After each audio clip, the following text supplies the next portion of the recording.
Hello everybody, it's Tommy and welcome back to another speed build for the Disney Save. Today we are finally doing the big Aladdin build for Oasis Springs. I have been kind of hinting at this build for a while, but I think we all knew that it was definitely coming because where else would Jasmine possibly live? Along with the Sultan, and Jafar is also going to be living here. And I have also decided that I'm going to be putting Aladdin into this household, but like I expressed in some of the earlier videos that we've made so far for Aladdin, if you wanted to play Aladdin's story from like the very beginning, I've basically already created everything that you would need in order to do so. So I am just kind of moving him in here so that the household is very full and lively, and we've got a lot of characters living in such a big build, and I think that that makes the most sense. But you can definitely customize to your wishes and move people around as you would like. Genie will not be living in this household. He's going to live in his little tiny home, but again, you can go ahead and sort of move him in if you would like to. The next video that I'll be coming out with will be the Create a Sim with all of the big main characters. And at the end of that video, I'm also going to be including a little bit of a bonus special edition. One of my lovely patrons has put in a fan request for a special bonus character that's going to be added to Aladdin and the Disney Save. I'm not going to spoil too much about what that is about. I'll go over it in the next Create a Sim video, but we're going to be getting an extra character thanks to someone who turned in a fan request. Fan requests are actually something that I offer at the highest tier of my Patreon. That would be a once a world per person request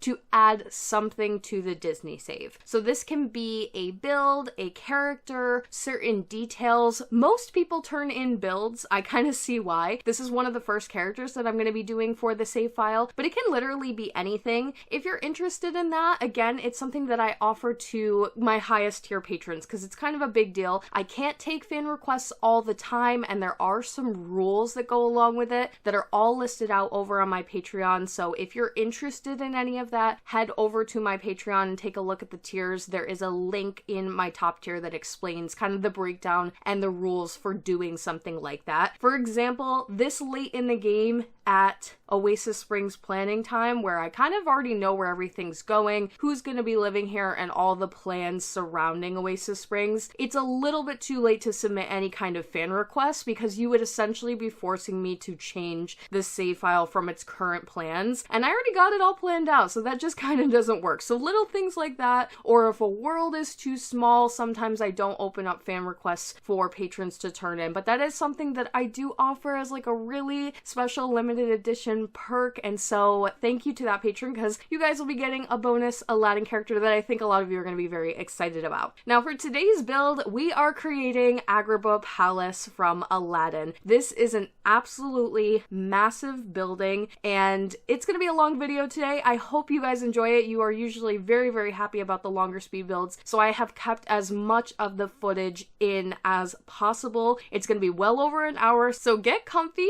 There is a lot to go over with this castle, and I'm just gonna say right off the bat, this is my new favorite. I have already made the Arendelle Castle, King Triton's Castle, Prince Eric's, the Brave Castle, Maleficent's Castle. I feel like there should be more. Like in the back of my head, I'm trying to think if I've done more. And there are more to come. Specifically in Windenburg is probably going to be where a lot of the more iconic ones that you are waiting for. Those older Disney films, the classics like Cinderella, things like that. Very likely to end up in Windenburg. I get asked a lot about castles and like those classic Disney characters. So just so you guys know, most things Disney related, especially since we have so many worlds at this point, are going to end up in the save somewhere. So if you're ever like wondering, I'd like to see Cinderella, or when are you going to do the castle, or I get asked about the Tangled Castle quite a lot too, they are coming. It's just going to be probably a long time considering how long this entire process takes me. If you guys have been a part of like watching the Disney Save for a while, you know that it's no secret I have been tackling this project for years at this point, but we're talking a lot long, and we're finally getting to one of the ones that I've always like imagined when the Agrabah Palace would be joining the save, and it's a really intimidating build, but it's also in so many ways one of the easier ones in my opinion. I had a lot of really great reference to go off of, both from the animated movies. I think there are 3 total. There was a line called the Disney Princess Collection that Disney put out a couple years ago where they made 3D models of all of their castles, and they also did matching Christmas ornaments, and they released like a bunch of other merch like pins and books and things like that that really showcase the castles, how they're designed, how everything is meant to be shaped, and it sort of like pulls away some of the discrepancies of how these castles can be drawn over time. Because for example, if you're taking Cinderella's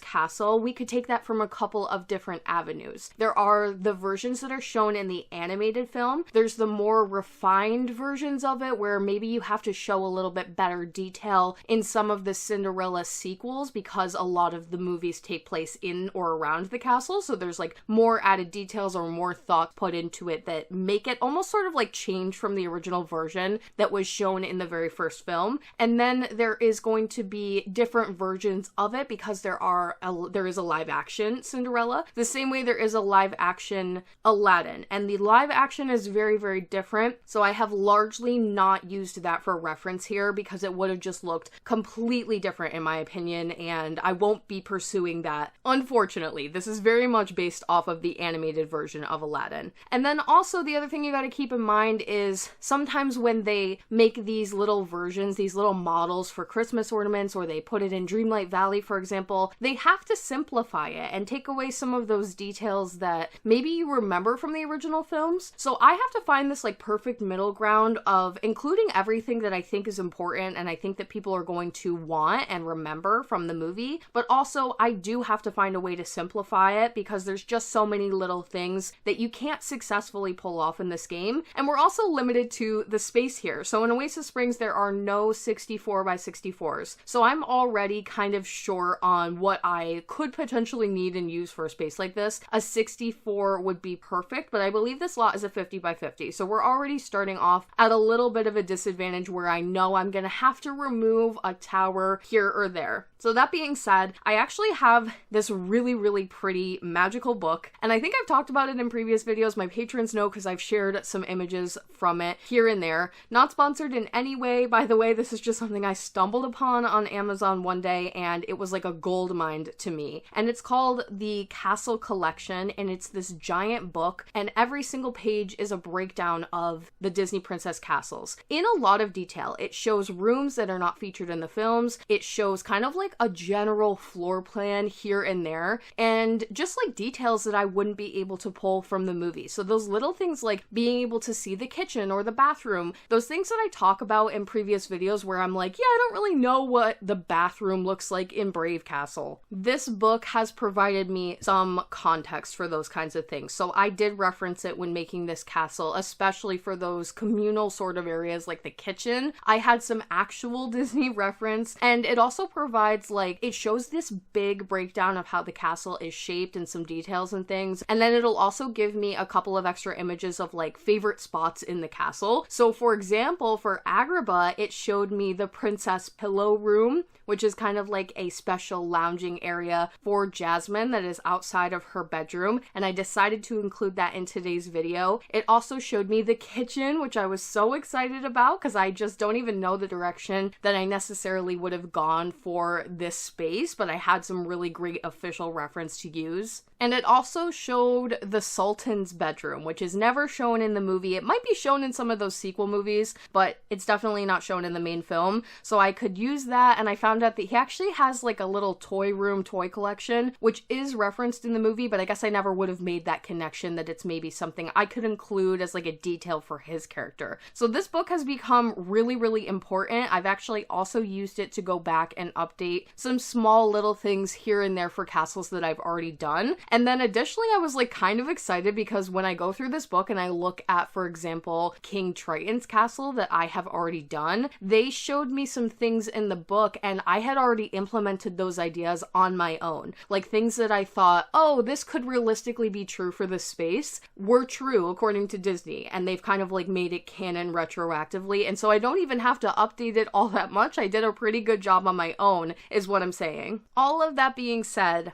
I had great reference to go off of, and that meant that the planning and the layout of this castle was pretty easy, and that's always really tough. It can be really, really tough to figure out how do I utilize all of the columns, especially for a space like this where there are so many towers. And sometimes connecting them can also really be a challenge, or figuring out where I'm going to put stairs or ladders, and I'll talk about that a lot more later on in the video, because that did end up being the biggest problem for this build, just trying to do the layout in general and deal with the stair problem. But I figured it all out. Everything flows very naturally. I think the layout makes a lot of sense, and I was able to include those things that I think a lot of you are going to be looking for, which is things such as the throne room, which is shown a lot in the animated version, and Jasmine's room is really exciting. Her room is absolutely beautiful, and it is shown pretty frequently. There's also the balcony off of the back of Jasmine's room that Aladdin sneaks up to for the carpet ride scene, so that had to be included. Now, the first thing I want to talk about that I think is one of the biggest changes that I personally had to make for the palace is removing some of the back gardens. This is typically a problem I run into because I have space for like the main castle itself, and it needed to be really grand and have these like super wide open bedrooms and spaces specifically, because that's just really how it's depicted. But it meant that the sacrifice had to be the back gardens.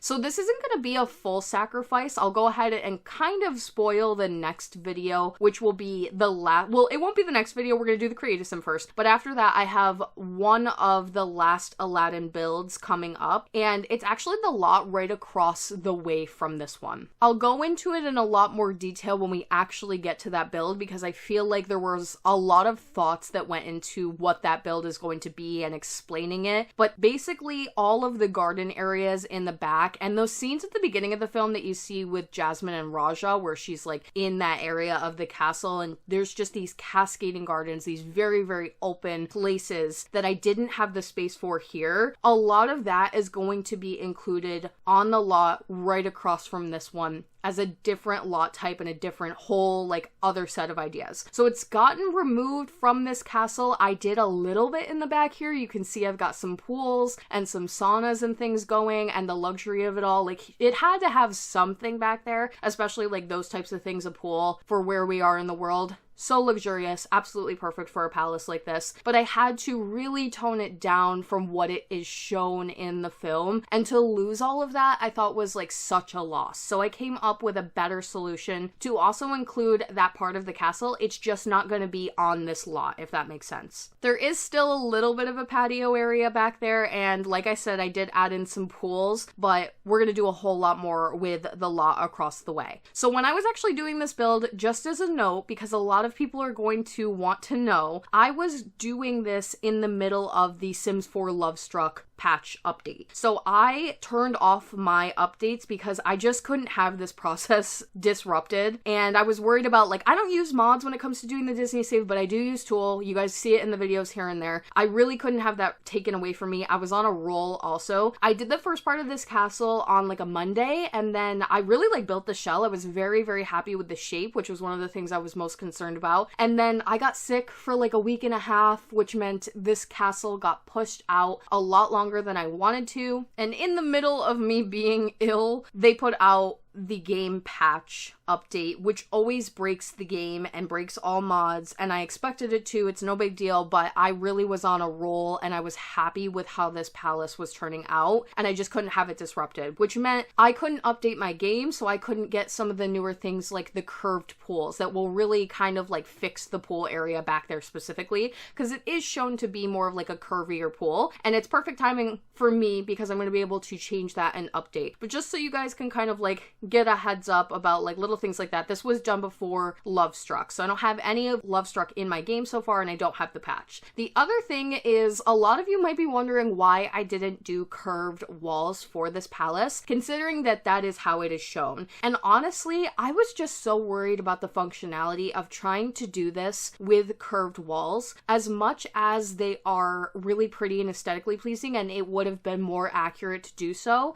it wasn't going to work really well with a lot of the pieces that I knew I was going to be using. So, for example, these giant doors and archways that are beautiful and perfect, and they come from the Courtyard Oasis kit, they are exactly what I needed to successfully pull this off, including the tiling and the wallpapers and all of the stuff that comes with that pack. It's really going to make this build what it is. Like, if I didn't have that kit, this would be nothing compared to like what a version of that would look like if I just didn't have that kit. But these windows, these doors, they don't work well on curved surfaces. I wasn't gonna have like as many archways and open spaces. Additionally, something I kind of recognized when I was doing Olympus is that sometimes adding the curved rooms in particular, although they're very aesthetically pleasing, they are not tiled super well. They don't work perfectly.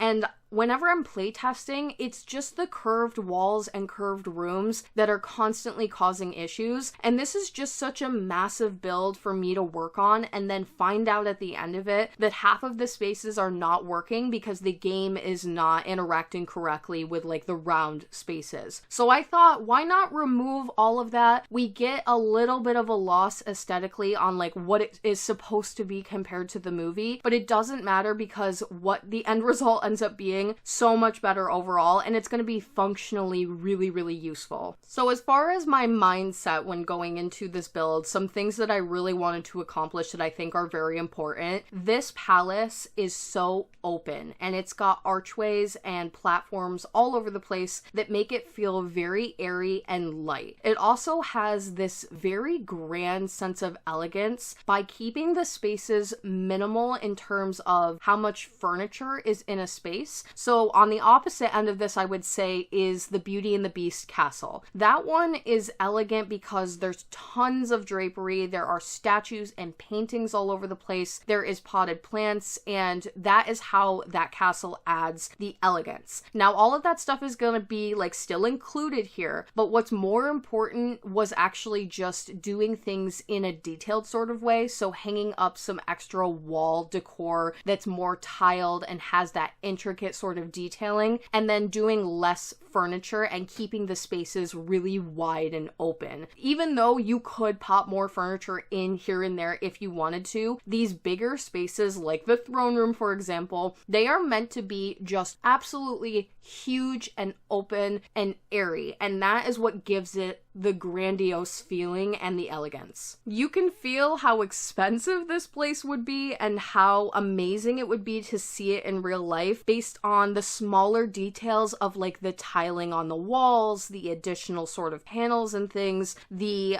little details that I've added that give intricacy without doing so much furniture and decor, and really not a ton of paintings. I think there are maybe 2 or 3 rooms in this entire palace that have a painting on the wall. There is drapery, there are potted plants, but they're done very minimally and they're done sort of like on purpose, matchy all over the place. So instead of doing like 3 or 4 potted plants in a room, I probably did 1 or 2, but they're of a larger size with a more detailed pot. That's the general idea here. Even in the throne room, one detail that I want to point out that does change pretty significantly is like these little pieces of intricate tiling with like a lotus flower that I use all over the castle. They come from For Rent, and in this space I have lined the top of the walls with it. It was a little bit too much. Like, I kind of was finding the balance of how I wanted to do this in this room because it was the first one I attempted for the interior. So I do remove some of those and space them out a little bit better, and then once I find my groove for the pattern of how I'm going to be using that item, it gets repeated in different places in the castle in different colors. You'll see a bit of that here and there in the video, especially for this first room, the throne room, when I'm trying to figure out just how I want to do everything. And this really set the basis of, okay, I'm happy with these pieces, and this is where we're going to be like repeating this general idea throughout the space. And I did kind of stray away from the movie in little regards. I would say the floor that was used and the specific like sort of wallpapers that they used in the castle. We have some really pretty tiled, detailed ones that fit culturally and I thought looked a lot better. So that kind of detail is actually not even shown in the movie. That does lean a little bit more towards the live action, but I think making that decision just fits for how this castle turned out overall. I'm going to try to remember everything that is included in today's palace. It's not all going to be in the speed build today. So you guys know I always try to do tour videos for my bigger castle builds. So this is no exception. I'll probably have a couple of other Aladdin builds come out, or Aladdin videos in general come out before we come back to doing the tour video for this. I'm not sure yet, but I am doing a tour video. So all of the rooms, everything I'm going to be showing off, even if it's not included in today's speed build. But as far as what you're probably going to be seeing today, we have a couple of those like loungy spaces. I call them pillow rooms or just lounge areas. They're these big open rooms that have a lot of seating, lots of pillows, lots of drapery. They do have a little bit more furniture than some of those more elegant looking spaces like the throne room, and they give comfy, cozy vibes. So there's one specifically in the movie that Aladdin stays in, and that is actually located very, very close to the throne room, and the one that I'm decorating right off of this side of the throne room. So that kind of works as like Aladdin's bedroom. Now, I don't think I would personally have Aladdin stay in this space. To me, it gives like general living space, more living room vibes, but you do whatever you would like to do. And again, with this space in particular, this is the first lounging pillow room that I'm doing. So I'm trying to find my footing here. How much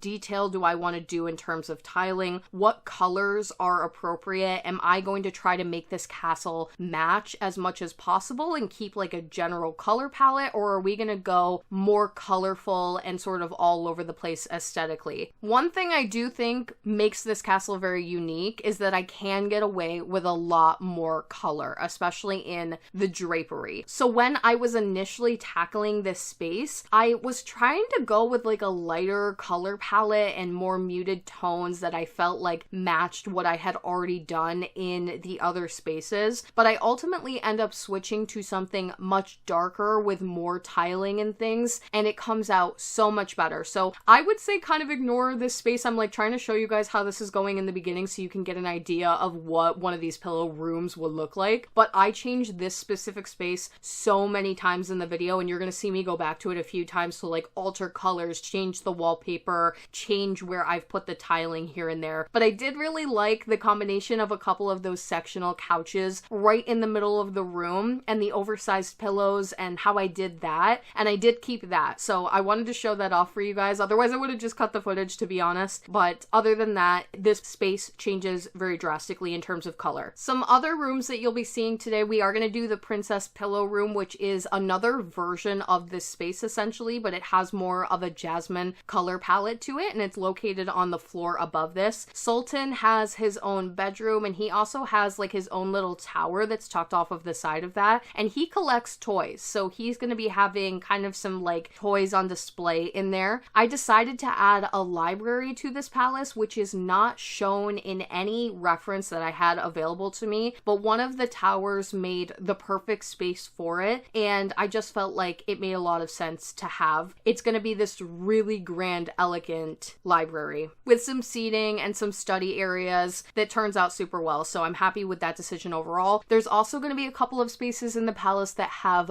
bubble machines, and I think that that makes a lot of obvious sense. The kitchen is also included today. I think there are some clips of some of the smaller bathrooms. I did do a really, really large kind of grand master bathroom that's not included in the video today, so again, we'll show that off a little bit more in the tour video. And then we have Jasmine's bedroom, which is magnificent and is going to have this really, really massive round platform bed that I'm excited to show you guys because it is my first attempt at a true platform bed, and I think you're gonna love the result. You might see some of the decor of like the pathways and hallways around here and there, but that tends to be the stuff that I sort of cut and can be showcased a little bit better in the tour. And then we're gonna go downstairs to the basement level. There's a couple of levels way underneath this palace towards the end of the video to do Jafar's room, which is shown in the movie, and some other spaces that I've added in, including the dungeon, which is shown but isn't actually depicted in a lot of the versions of references that I had. Something that I think Disney is kind of like low-key trying to do is remove sort of like negative connotative things when it comes to these like really bright spaces that are for their happy-go-lucky princess characters. All of the map layouts that I had of this palace that were official Disney content did not have reference of the dungeon, but we know it's there because it's referenced in the movie. So I haven't done a dungeon in a really long time. Just thinking back in general, I believe one of my last ones might have been Maleficent's castle and Horn King's castle. Both have dungeons in them. A lot of the times when I have done princess castles like Merida's, for example, I didn't do a dungeon because again, I feel like that connotation is like sort of removed from the princesses, but we know that it is here, so I put it in here and you can use it for gameplay purposes, what have you. Instead, something that was referenced, and I think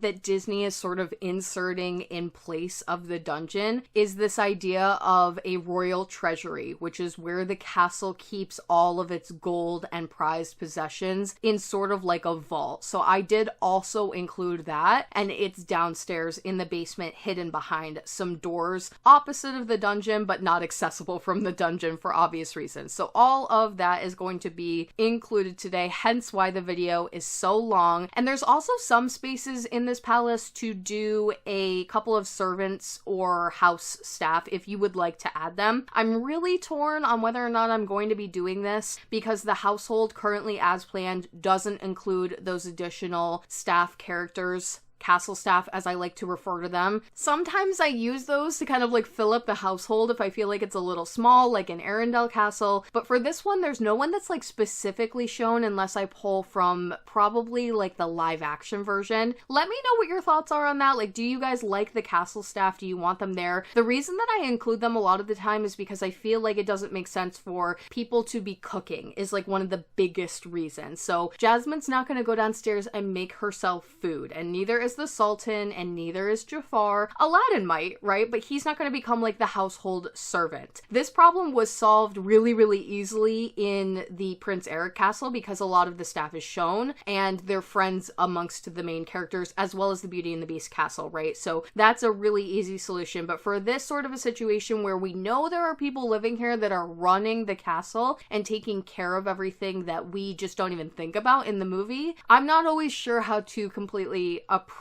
that. So what I did is kind of like the middle ground. I created some spaces that gives room for about 4 castle staff members, but I'm not currently planning on adding them to the household. You might have to make them yourself, or I could potentially be convinced to do it on behalf of the Disney Save, but just let me know your thoughts down below. Some of my apprehension with doing this also is that I am just trying to keep track of all of my Disney Save characters, and I feel like ones like that are not as important and they like essentially clog up the save is the way I call it. So something that I have done in like the last 6 to 8 months with the save file that has helped me significantly is a spreadsheet. And I know that's like super boring and I'm not going to go on about my spreadsheet, but one of the things the spreadsheet does is track all of my Sims, how many I have in the save, including, well, I would say not including pets. So if you count those as Sims as well, then plus to the number I'm about to give you, but then also my townies. And between the two groups of Sims without pets included, I am currently at almost 500 Sims. So you can imagine my dismay when they announced with The Sims 4 Love Struck. As much as I am excited that these things are coming to base game, I have to now go through all 500 of my Disney Save Sims and change and fix anything that they are adding with that patch to base game that is now like available largely to all characters in the save file. So the addition of the turn-ons and the turn-offs, some of the new clothes that we're going to be getting, I now have to go through all of my households, which I just did right before Christmas when I made the Disney Save 2.0, the newest version that's available on Patreon. I went through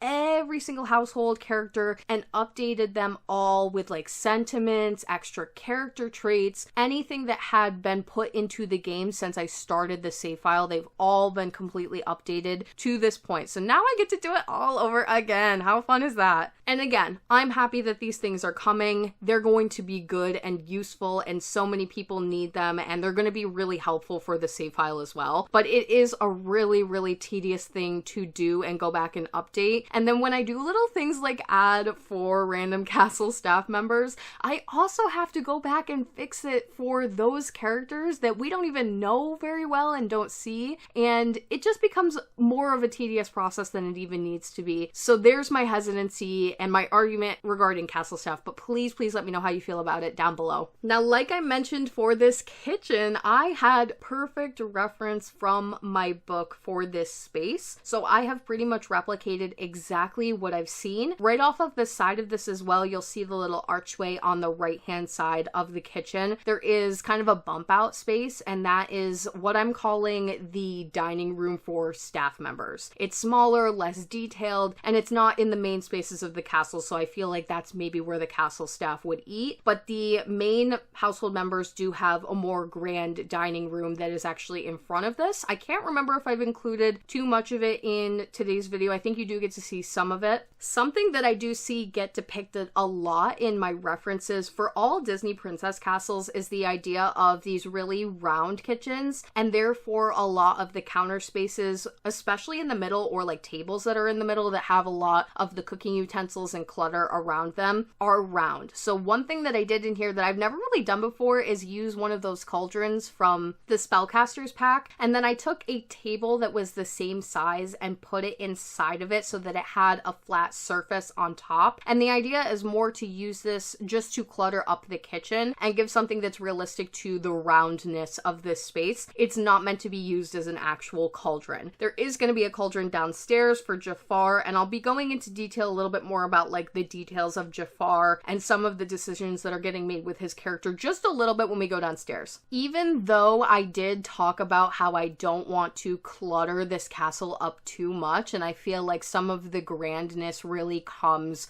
from having these super large, minimal open spaces, the kitchen is just not one of those spaces. Even the way that it was depicted in the reference art, it was super cluttered and a little chaotic. Lots of spices, lots of those like richer materials and ideas that even I had mentioned back when I did Aladdin's house, bringing up the idea that like he might not have a lot of spices, especially considering the time that this takes place in. Spices were such a big deal and a huge commodity, and of course the royal household would have access to all of it very plentifully, but that's kind of the only depiction that you would necessarily see that in. So in Aladdin's house, no spices. Here we can do all the spices, extra cooking utensils, extra counter space, big fridge. Something that I personally am really needing, and I felt like I really wanted for this space specifically, but if we got this item, I would go back and update so many castles, so many spaces that I have already done, is some kind of a kitchen sink that looks a little bit more like a fountain. So whether that's a little bit lower to the ground or the water sort of like sits stagnant in the kitchen sink itself, the same way that it would in a fountain, that is more, I think, what you would see for the time period of the kind of like sink idea. A place that's already filled with water, or a place that has like running water that can come into it, but it's not like a modern day looking sink. We really just have like all modern sinks. There's really no good solution for me to use there. And the result is that I end up using like the same kitchen sink over and over again, which is the Outdoor Retreat stone sink. And I just hate like the repetitive nature of using that in these builds. And I don't even think it's like royal enough for this space. So I ended up opting for something that's like a little less realistic, where I'm gonna do something more modern, like the peacock, I think it is, shaped kitchen sink that I think is from Get Famous, which obviously goes along really well with the theming, and it's got the gold trim, and so it's very royal looking, but it is just too modern aesthetically. So those are kind of like the balances that I have to work with whenever I do a space like the Agrabah Palace. And as you can see, we did get a little bit of that dining room. I wanted to do some drapery and use some of the additional archways and things in the space. It is big. It's not as big as like some of the other ones that I've done in other households, but it still fit really well to put it there. So even though it wasn't like this absolutely massive room, I don't like having dining spaces on the second floor away from the kitchen or things like that. I think that that doesn't make sense. 9 times out of 10, when you do a kitchen, the dining spaces are going to be very, very close to that area, because the idea is you're bringing the food quickly, fresh, and it's quick access. And it's typically that the kitchen is like tucked away from the main dining spaces as well, because obviously servants work in the kitchen. So it made the most sense to put that there for the layout, but it did mean that I had to have maybe a slightly smaller dining room than I would have liked for the space. Now that is a lot of what you're going to be seeing on that kind of ground floor. That included the throne room, the library, there is a bubble room on that floor, the 2 dining rooms, there are I think 2 other bathrooms on that floor, which again I'm not sure how much of the bathrooms are included in the video, but I did include a lot of that Get Famous furniture, that peafowl and those bird shaped bathtubs and the kitchen sink and things. Really pretty. They come in like the gold trimming and stuff, so it just works. That Aladdin themed pillow room is also on that floor, and the access to the basement levels that we'll be doing later on in the video are also on that floor. So 1 floor up from that, we have some general living spaces. This is going to be the floor that has the Sultan's bedroom and toy space. This also has Jasmine's pillow room, the royal princess pillow room as it's referred to in my book. As you can see, I've sort of aesthetically themed it color-wise based on Jasmine herself. She actually wears a ton of colors across her films and the live action especially. One thing that I will go on and on and on in reference to the live action. You guys know I'm not a big fan of the live action. I laugh every time I watch it, and I have a lot to say about it, but I feel like I've kind of beaten a dead horse on that. I don't need to say anymore. That being said, something that film does breathtakingly beautifully perfect is the costuming. And I think about Jasmine's dresses and outfits from the live action film so much, and the usage of color, and that really inspired a lot of the color that I decided to go with even in this castle. I wasn't afraid to do some pink and purple. I know that we very often associate blue with Jasmine for obvious reasons, but she loves a good pink and a purple. She wears orange and yellow in the live action, and she looks beautiful. So we can really kind of go with whatever we want to. But for this princessy sort of space that I'm specifically doing with Jasmine in mind, I wanted to go with some colors that I felt like a lot of you recognized, which is the blue, and then do some pops and details of the other colors with the pinks and purples. Lots of pillows, lots of tea, lots of seating areas. I'll be updating this space a little bit with some of the stuff from For Rent. There's a couple of things that come with that pack that are going to be super handy for this, including possibly some of the canopies,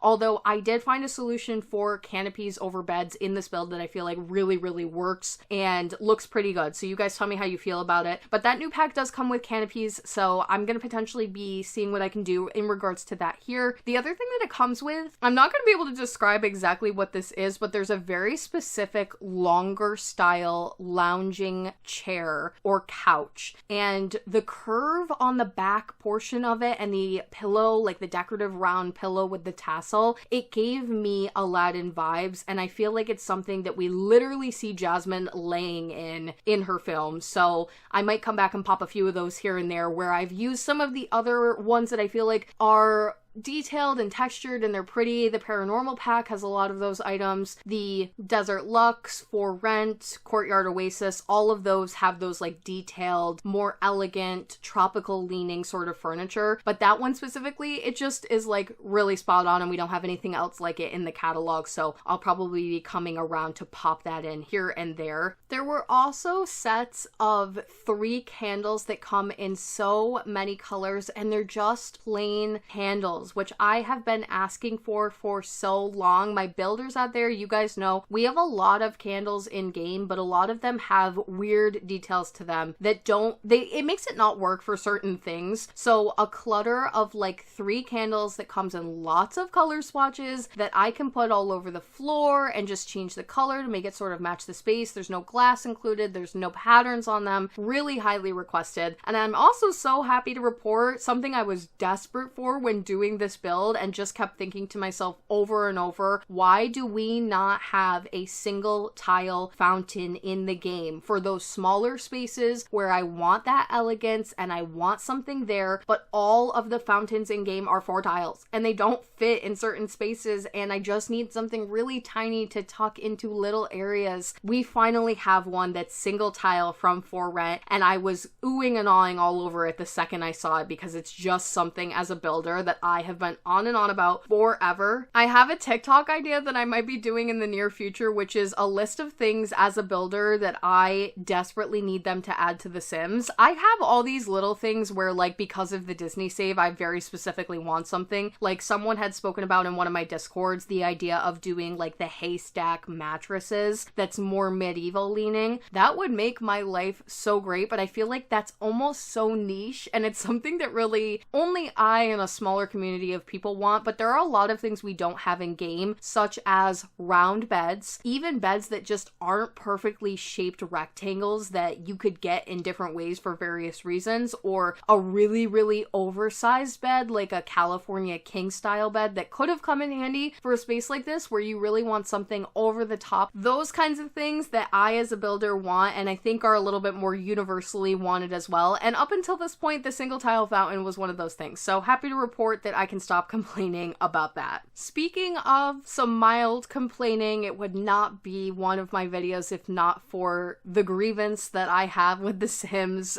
Any grievance, but specifically this one that I've talked about time and time again. I have to mention the issue that stairs caused for this palace that almost just took away from it. Because one thing when you do think about the Agrabah Palace, like think back to the movie, how many times do you personally feel like you've seen a set of stairs in this palace in the film? And we know that they're there, and they're very likely tucked into those smaller side towers, which is the problem. I really need a way for The Sims to solve this issue, whether that means adding spiral staircases or some version of stairs that's a little bit more optimally different and just allows you to put them on like 2-ish, 1-ish tiles to fit in the center of small towers and round spaces, so that I have a way to make smaller tiled stairs without using ladders. I almost got to a point when trying to figure out the layout of this palace of subjecting it to the ladder situation, because I just didn't want stairs taking up these really big, beautiful spaces. And I wanted to be able to do these like fountains and those additional things that you guys sort of see me making. Like we've got this beautiful city living elephant fountain that I have been literally saving this item to use in this palace, and this big room with pillars and tiling, and it comes out super well, but the stairs almost went in here. And the reason that they didn't go in here is because right above this room is Jasmine's bedroom, and that meant that the stairs would go right into the middle of her bedroom, which we know is depicted not to be true. So I need a situation, I need The Sims to hear me loud and clear. If you are a Sims person, if you're a guru, if by some miracle any of you are listening or watching, as a builder, a 10-year plus builder of The Sims, please, for the love of God, make it a priority. I need a solution for the stairs, and the ladders are not the solution. We need curved stairs, we need smaller tiled stairs, and I can go around and fix absolutely everything, and I promise I will never speak about stairs for the rest of my Sims building days. Now, a lot of you might be thinking, why not just put it on the outside? Well, I've looked at models and replicas of this place, and I found very little stairs around the outside of buildings. That was kind of my solution when it came to the Agrabah market, because that's definitely how it's shown. But for this, it wasn't how it was shown, and so I was like, I gotta find a way to hide the stairs and not have it break up these really big, beautiful spaces. So I did work out a solution, and it's fine, but it was a very big process and almost resulted in a ladder going up into Jasmine's bedroom because I almost couldn't come up with a solution for that. Lo and behold, I did, so it's all okay, but I'm a little bit tired of playing this game. I just want it to be over. I want to be able to make everything that I have in my little head, and sometimes I have to make compromises that just ruin things, and this was almost one of those cases. Happy I worked it out. But when I tell you guys that sometimes I spend a whole day on the layout of these bigger builds because of stairs and trying to figure out how to tile them into hidden corners and ways that make sense and not use the ladders, so that we're not having Miss Princess Jasmine walking up a ladder into her bedroom, which doesn't look very good. I'm telling you, it just takes a while. Since I did figure it out, I was able to keep some of those bigger grand spaces and do little details like the fountain. I also put a extra bubble machine in that room just so that there's a little bit more something to do. I like to make sure that we have kind of usefulness for every space, and it's not just something that you look at, although I do think there can be purpose to that. This is one of those places where, because the build is so big and we do have a lot to see, I just want to make sure that every space has a usefulness to it. And on to the Sultan's bedroom. He has a slightly smaller room than Jasmine. Obviously, he is the Sultan, so it might make sense to give him the biggest room here. We are shown more of Jasmine's bedroom, and we can see how absolutely massive it is. And the other thing that my books were showing me as far as the layout is that this is the general location or side of the castle where the Sultan's bedroom is located according to Disney. So there was already this tower, I had already built it, and it lined up with where the book was telling me to position his bedroom. So even though it was like a little bit of a smaller space and he's technically the head of it all, so you would think he would get the master bedroom, if you will, I personally kind of would make the argument that the Sultan, especially this depiction in the animated version, is one of the better Disney dads that we have available. He's a little bit aloof and he is a little bit out of it, but a lot of the issues that come with like his regulation and rules over Jasmine are either because of tradition or Jafar is messing with him. So I think he's one of the better Disney dads. I think he might give up his bedroom for Jasmine so she could have the bigger space, and that's just the vibe. I did not do a round bedroom in here for him because as far as I could see from the images, he doesn't actually have one, but again, this is the space where maybe like a California king size bed would have come in handy. Something that I have done in the past that kind of works is the idea of maybe putting a couple of twin mattresses right next to one another so that it becomes like a larger bed. But for this, it wasn't going to work because the only way that I've done that is turning a single mattress into a double. So putting maybe like 3 single mattresses right next to each other was just not exactly what I was going for. And I think it would actually make that mattress right in the middle non-functional. So there's really no way other than possibly putting 2 doubles right next to one another and squeezing them in to make like a really, really bigger bed. But that's okay because the space kind of like didn't really call for it at the same time. So I think it does work out. And then he has this side attached tower. He's actually located right above the library. So we're on that side of the castle right now with the bubble room that's attached to the library right below. And he has this tower and it ends up being his toy space. So in the movie, this is shown in like a couple of different ways, but my book showed that he had like his own side bedroom anyway, where these were sort of like showcased. He has these platforms of like really pretty intricate gold toys, and we just don't have anything like that in the catalog, unfortunately. Even if we had like a collection of gold sort of trophy-esque items or animals, something like that I could have put in there, it would have worked a lot better. But ultimately I just decided to go with toys that come in like some darker colors and I felt like look a little bit more handmade for the time period, and they're more on display, although he is seen using them. And you can see back when I did the throne room, if you paid attention, I put the Don't Wake the Llama game that your Sims can play right next to his area on the throne because he is shown playing some kind of like animal stacking game. And ever since I've seen that llama game in the catalog, I always thought of that scene and I always waited for the day that I'd be able to implement that. So that's been like a long stored idea to have that right up on the throne area. The second level of the castle is mostly open space. We have the Sultan's bedroom, the princess pillow room. There are some other towers and general walking space and platform areas on the second level, but it is shown to be more of like a flat patio area. And then there is the final 2 floors. So what I've actually done in order to keep the height for this castle, that big main tower in the back that you probably think of as being like the center point of the castle, that is Jasmine's bedroom. It also has the big round balcony hanging off of the back, and I decided to opt out of the 4th floor and just remove the ceiling and give her bedroom super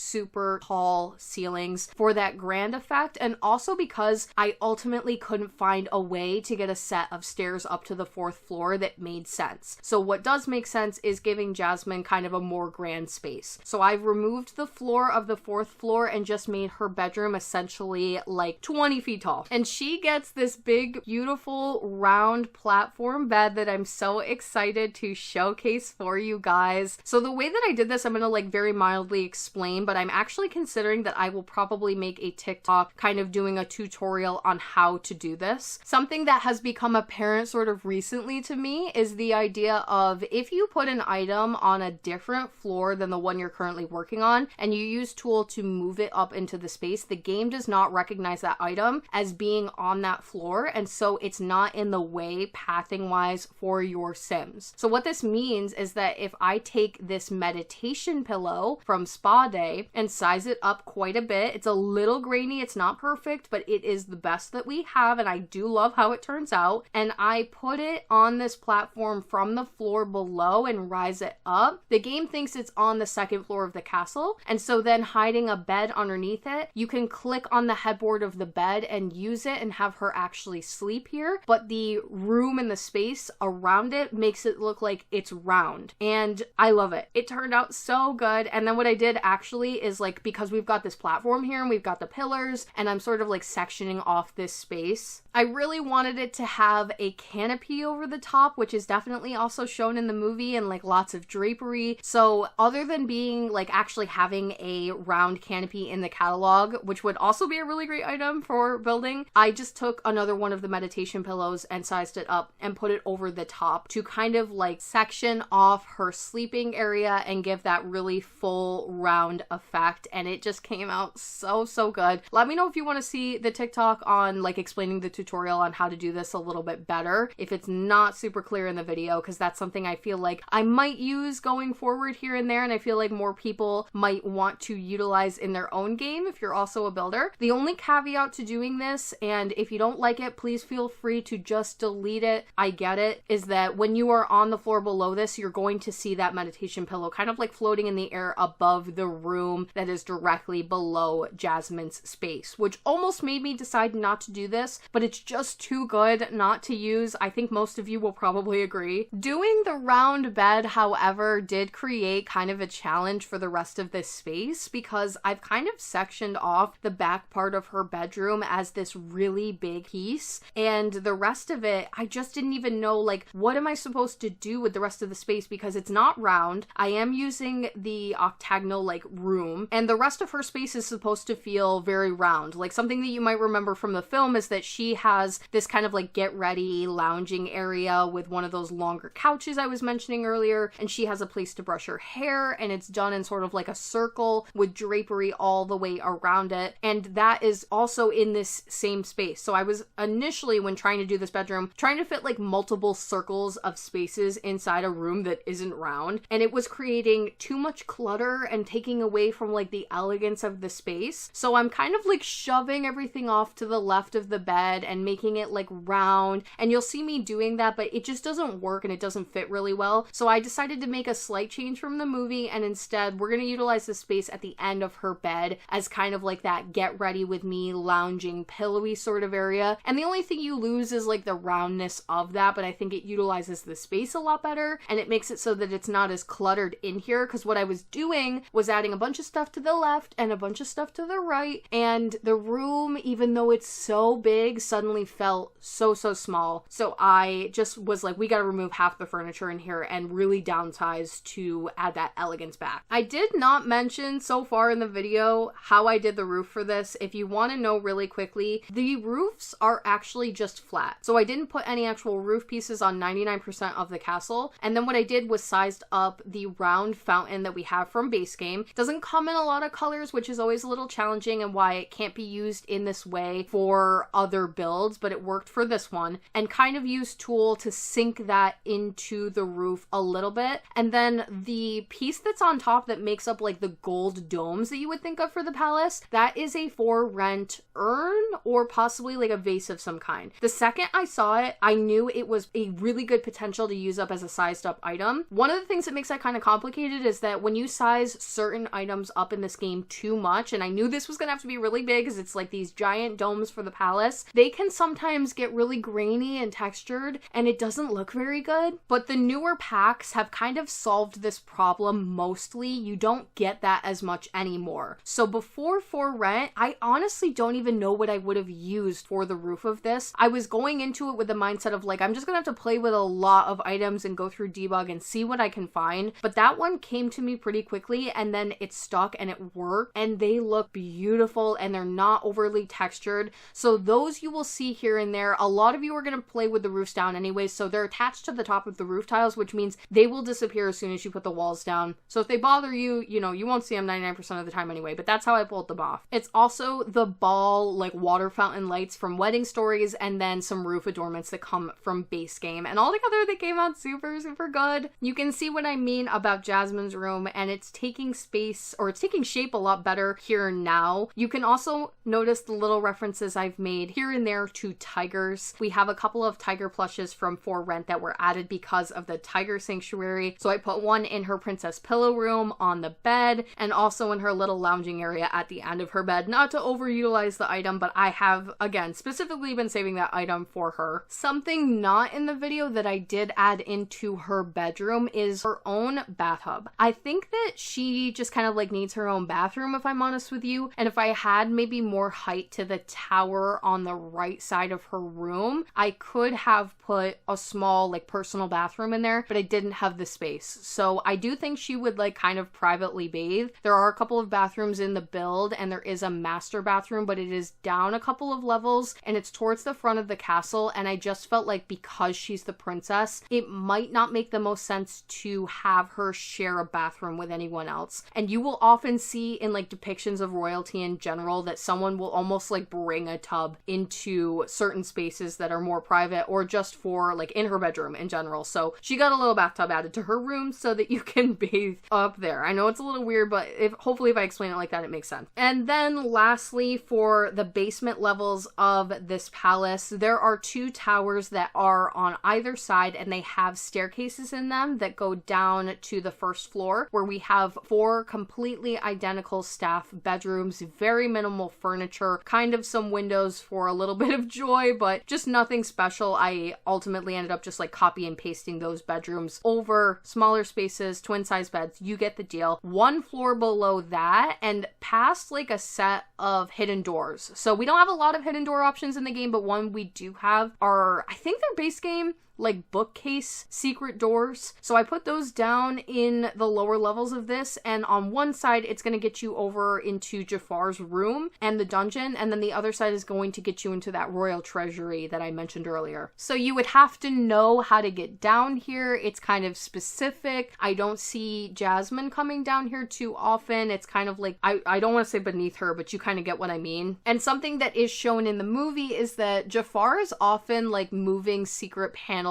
and walls in the palace to get to different locations. There are secret passageways and he knows them, or maybe he's created them on his own. Either way, they're there. And so I wanted it to be like a little bit more removed, and the basement always makes sense. And the basement also provides me the opportunity to really just create any space that I need and shape it any way that I want to. And it doesn't matter what it looks like on the outside because nobody can see it from the upper floors anyway. We do get to see a version of his bedroom. I wouldn't say it's like necessarily depicted as his bedroom, but it is definitely shown to be where he keeps some sorcery related items. And so I'm also converting that idea into making it a bedroom. So we're going to do a grand platformed bed, the same that I did for the other characters that live here, and do some drapery, some bookshelves, some of those spellcaster items. So the thing about Jafar, and this is either going to make a lot of you really happy or disappoint some of you, either way, I think this is what we're going with. I'm going to be making 2 versions of Jafar. Originally, the plan was that I could have Jafar be a spellcaster, and then I'll give him a familiar, and the familiar I was going to go with, if you are familiar with those objects, there is one that kind of looks like a firebird, and that one is the closest I would say as Iago. So I've talked about in the past how I really don't like making bird characters or those smaller, not as important side side characters into cats and dogs, and I don't think it translates super well, so I would rather have Iago exist as a familiar. Now, spellcasters are the only occult that can use familiars, unfortunately, so then when the idea was presented to me that I could do Jafar as a vampire instead, because he does use magic, but in The Sims 4, vampires also have access to some magic. I can give vampires a lot of really buffed out traits the same way that I have done with Chernobog, that gives them a lot of transportation, darker magic, and essentially like almost anything he'd be able to do as a spellcaster, minus like using wands, flying on brooms, familiars, like the stuff that's very specific to spellcasters, is also possible as a vampire. A lot of it is reskinned and cloned, and like you can do certain spells that go by different names for vampires. And the reason that doing Jafar as a vampire is kind of a good idea is, number one, vampires have two forms. So I can do the second form as his genie form, and I'm really excited about the concept of that, and that'll probably be included in the Create a Sim video. So the other reason is I'm always kind of looking for an opportunity to add a couple more vampires to the save. You can think of this the same way as I did Mother Gothel. Mother Gothel can kind of use some magic or some spells, but not a ton. And I know Jafar is literally a sorcerer, so I know some people are going to disagree with me on this, but I do think in the film he's not seen doing crazy magic. I think he has just stumbled across a couple of items that give him certain magical abilities, whether it's his staff. I don't know what it is, but I don't think he's like one of the most powerful sorcerers ever seen in Disney media. He can definitely transport around. He can definitely like do cauldron-y sort of things and that kind of a vibe, but he's not seen doing anything absolutely crazy. So I don't think turning him into a vampire actually loses that much magic, and then we get to have him as the vampire version, which I don't have a lot of in the save file. This was really back and forth for my patrons, and I think that people really wanted one way or the other, because you either get vampire version that has the genie form, it's got the two form thing, and you get another vampire for the save, or you get spellcaster Jafar, which is a little bit closer to the film, and it's going to come with the familiar, which is Iago. And otherwise, I don't think Iago is going to be in the save file. So it's a give and take. That's kind of my thoughts behind it, and the way that I'm going to hopefully make everybody happy is I'm just going to have both versions available. One of them will be in the save file, and the other one will be on my gallery for download. So whichever you prefer, just switch it out or leave it as is. That way, hopefully everybody's okay. That also means when we do the Create a Sim video that I get to showcase kind of like the three versions of him, the vampire version that comes with the two forms, and the spellcaster version that will largely look the same as the vampire everyday version, but that'll all be included in the Create a Sim video, and that's kind of the breakdown on how we're doing that. The only other thing that's really depicted in his space is like some kind of a cauldron and maybe some potion bottles on the walls. And then one thing I did have noted was that Iago has his own little birdhouse, and we don't have a lot of items for that in the save, but again, for rent, coming in super handy. There is one item that's like a bird cage, and it's not shaped exactly like the one that Iago has in the movie, but that's okay. It's just what we have for now. Hopefully The Sims adds like a little critters pack at some point. I've always kind of hoped that that would be the case. Add in some birds and spiders and some lizards and stuff like that in little cages, and hopefully I can like disguise those super modern day looking cages to fit builds like this, but you get me. We'll come back and update it if we ever get anything a little bit better. Lastly, we have the dungeon, super simple, shown when Aladdin is being kept there. Really minimal, not much to say about a dungeon. And then lastly is the royal treasury, which is mentioned in my book, and it's literally just stacks of gold on the floor. So I've used a lot of this sized up wool that comes from the cottage living pack, and I think those are dyes that potentially come from Eco Lifestyle or also the cottage living pack, gold bars, things like that. This is hopefully a space that Jafar can't get into, but we don't know that. Maybe I'll lock the door for him. Let me know what you guys think about that. And with all that being said, that is the end of today's Agrabah Palace build. I hope you guys enjoyed it. Let me know what your thoughts are on everything down in the comment section below. What is your absolute favorite thing about the palace? Did you like it? Did you not like it? What's your favorite castle too of all the ones that I've done so far? If you've seen the other ones, what is your personal favorite and maybe why? Just so I can pick up on like what people kind of like and maybe carry some of that over into future builds. If you would like to support everything I do here for the Disney Save over on Patreon and also get some exclusive perks and get in my private Discord and other cute little things, that is linked down below, and it will also be linked at the end of today's video. Thank you guys so much for watching, and I will talk to you all in the next one.